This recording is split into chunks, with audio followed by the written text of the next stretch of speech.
पितरश्च उपासते तया मध्यमे धयाग्ने मेधाविनं कुरु स्वाहा। जगदीश जिस वर बुद्धि से सब देव गण करते रहे, पितृगण आराधना जिसकी सदा करते रहे, वह श्रेष्ठ वेदा बुद्धि हमको प्रभु प्रदान कीजिए। सब काल में सुखमय सदा कल्याणकारी कीजिए। ओम शांति शांति शांति। विद्यालय परिवार के सम्मानित प्रबंधक महोदय, सम्मानित प्रधानाचार्य महोदय और इस विद्यालय परिवार में अध्यापन करा रहे अध्यापिकाएं वर्ग, अध्यापक वर्ग तथा प्यारे छात्र और छात्राओं, ये हम सब के लिए आज गौरवपूर्ण विषय है कि हम सब लोग मानव जीवन की उच्चतम व्यवस्थाओं को जानने के लिए यहाँ पर उपस्थित हैं। जैसा कि ब्लैक बोर्ड पर श्याम पट पर आपने विषय भी लिखा है, मैं इस विषय की गहराइयों की ओर आपको ले जाता हूँ। आप मेरी बातों को बड़े गौर से सुनना और व्याख्यान समाप्ति के बाद अगर आपके मन में किसी प्रकार का कोई प्रश्न हो तो आप उसे पूछ भी सकते हैं। प्यारे विद्यार्थियों, आज हम कंप्यूटर के युग में जी रहे हैं, एरोप्लेन के युग में जी रहे हैं। ऐसा नहीं है कि ये तकनीकी चीजें पहले नहीं थी, पहले भी थी, लेकिन इनका प्रारूप कुछ और था। लेकिन मैं आपको ये बताना चाहता हूँ, सबसे पहले जो एरोप्लेन इस सृष्टि में बना, सबसे पहले जो विमान बना, वो किसी मनुष्य ने नहीं बनाया, वह परमेश्वर ने बनाया। और उस विमान का नाम है ह्यूमन बॉडी, मानव शरीर। ये मानव शरीर अपने आप में एक एरोप्लेन है, ये अपने आप में एक वायुयान है, ये अपने आप में एक जहाज है। यही मैं आपको समझाना चाहता हूँ, क्योंकि जो एरोप्लेन है, जो जहाज है, उसको उड़ाता है, उसे आप पायलट कहते हैं। ऐसे ही इस शरीर में एक पायलट है जिसका नाम है आत्मा। आत्मा इस शरीर को उड़ाती है और उड़ाते हुए मोक्ष तक ले जाती है। अंतिम प्लेटफार्म जो है उसका नाम है मोक्ष। और उसी प्रकार से ये परमात्मा ने जो हमारा शरीर बनाया है, टू इन वन है। ये केवल एरोप्लेन ही नहीं है, परंतु ये कंप्यूटर नहीं है। आपने कंप्यूटर को देखा होगा, कंप्यूटर के दो भाग होते हैं, एक होता है हार्डवेयर, एक होता है सॉफ्टवेयर। तो इस शरीर में जो शरीर रूपी कंप्यूटर परमात्मा ने हमको बना के दिया है, इसका जो हार्डवेयर है वो क्या है? ये जो बाहर का चमड़ा आप देख रहे हैं और इसके अंदर जो अस्थियां हैं, हड्डियां हैं, यही इसका हार्डवेयर है। लेकिन इस हार्डवेयर को कितने सिस्टम से रखा गया है वो आपको जानना बहुत ही आवश्यक है। इस शरीर के अंदर शरीर शास्त्रों के अनुसार एक स्वस्थ मनुष्य के शरीर के अंदर 35 लीटर पानी होता है। अगर उसमें से थोड़ा पानी कम हो गया तो सूखा रोग होता है, अगर थोड़ा पानी ज्यादा हो गया तो जलोदर नाम का रोग होता है। एक स्वस्थ व्यक्ति के लिए 35 लीटर पानी इस शरीर में रहना आवश्यक है। अभी हमारे बीच में बहुत सारे सज्जन बैठे हैं जो डायबिटीज के रोगी, शुगर के रोगी हैं, लेकिन आप जान के आश्चर्य करोगे, इस शरीर के अंदर 1 किलो चीनी ऑटोमेटिक परमात्मा ने भर रखी है। 1 किलो चीनी कभी इसकी खत्म होने वाली नहीं है, उससे अधिक होने पर ये आपको हानि हो सकती है। इसका मतलब यह है कि चीनी भी इस शरीर के लिए बहुत आवश्यक तत्व है। इतना ही, इस मानव शरीर के अंदर 250 ग्राम नमक हमेशा रहता है।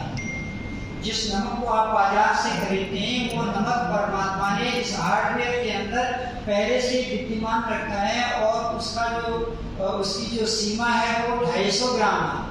आप इसको कैसे पता कर सकते हैं? जब कभी आपको पसीना वगैरह आता है तो आप देखें उसकी जो रस होते हैं वो लवण से युक्त होते हैं। तो इसलिए 250 ग्राम नमक इस शरीर में हमेशा विद्यमान रहता है। आधा किलो एमोनिया इस शरीर के अंदर हमेशा विद्यमान रहता है।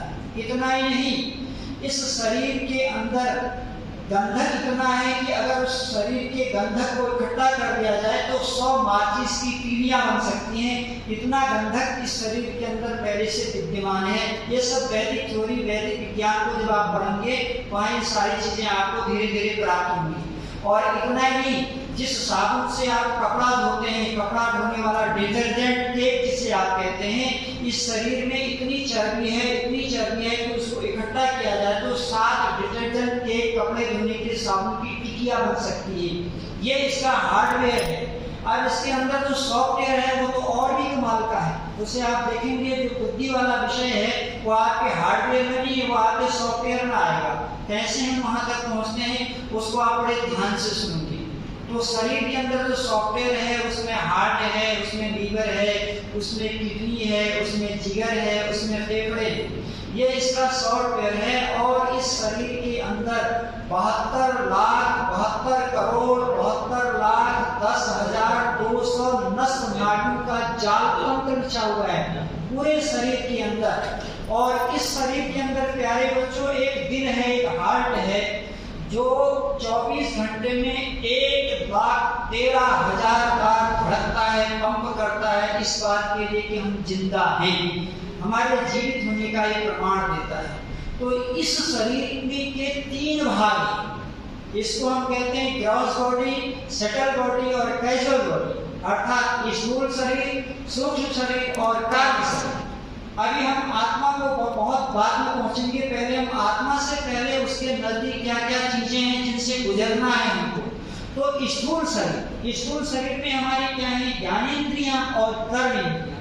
प्यारे बच्चों ये इंद्रिय शब्द जो होता है ये संस्कृत साहित्य का शब्द है।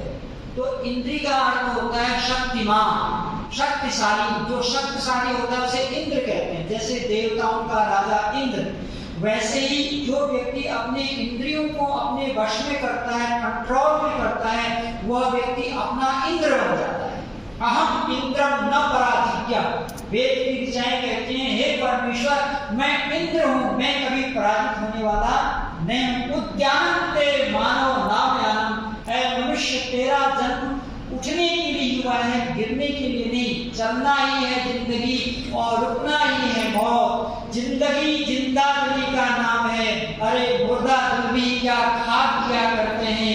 कबीरा जब हम पैदा हुए जग हंसा हम रोए, आओ ऐसी करनी कर चले हम हंसें जग रोए। ये क्षमताएं परमेश्वर ने इस शरीर के अंदर दे रखी हैं।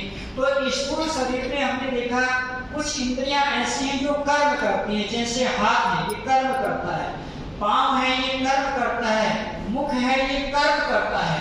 और कुछ इंद्रियां ऐसी हैं जो ज्ञान को प्राप्त करती हैं। जैसे हमारी कान है ये शब्द को सुनते हैं, हमारे आंख है ये रूप को देखती हैं, हमारी त्वचा है ये शीत और गर्म का हमें आभास कराती है, हमारी नासिका यह बताती है कि वायु में सुगंध है या दुर्गंध है।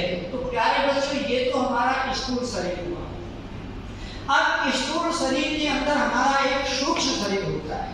अभी जो बेटी यहाँ पर संचालन कर रही थी, बहुत अच्छा संचालन कर रही थी, वो बुद्धि के मनोवैज्ञानिक परिभाषाओं को आपको दे रही थी।